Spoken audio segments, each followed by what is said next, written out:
Is Ethereum picking sides? Vitalik Buterin says absolutely not. According to Crypto.news, Vitalik just reaffirmed that Ethereum should behave like a dumb pipe at Layer 1, processing all valid transactions without discrimination, and he outlined a path to make that neutrality much harder to break. So what changed? According to Crypto.news, Vitalik floated a framework called FOCIL that would change how transactions get included in each block. Instead of a single proposer per slot, FOCIL assigns 17 proposers to every slot. One proposer still moves last and chooses final ordering, but the other 16 get to submit transactions that must be included somewhere in that block. The idea is simple. Don't let any single block builder or pair of builders veto what goes on-chain.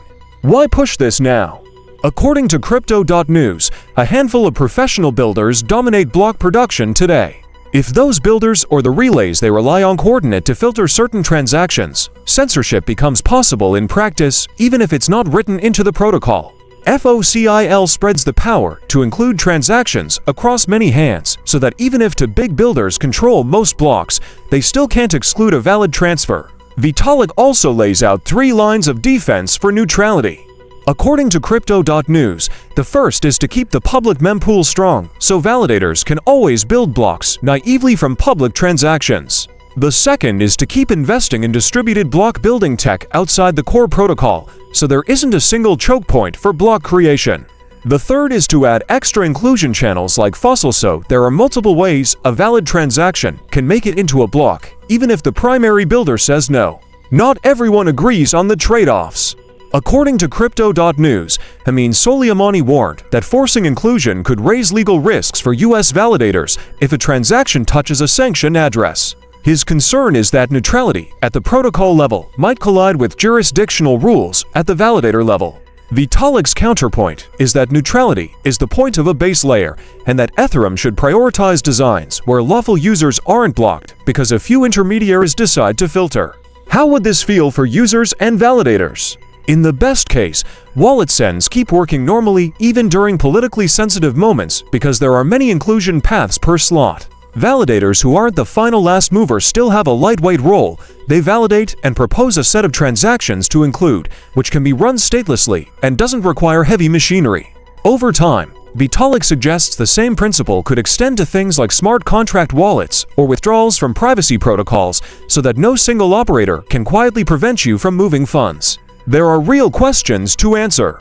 Extra inclusion roles add coordination complexity. Client teams would need to implement and test the new proposer logic. Networks would need to measure overhead and latency. And there's the policy reality. Validators and operators still live in jurisdictions with rules.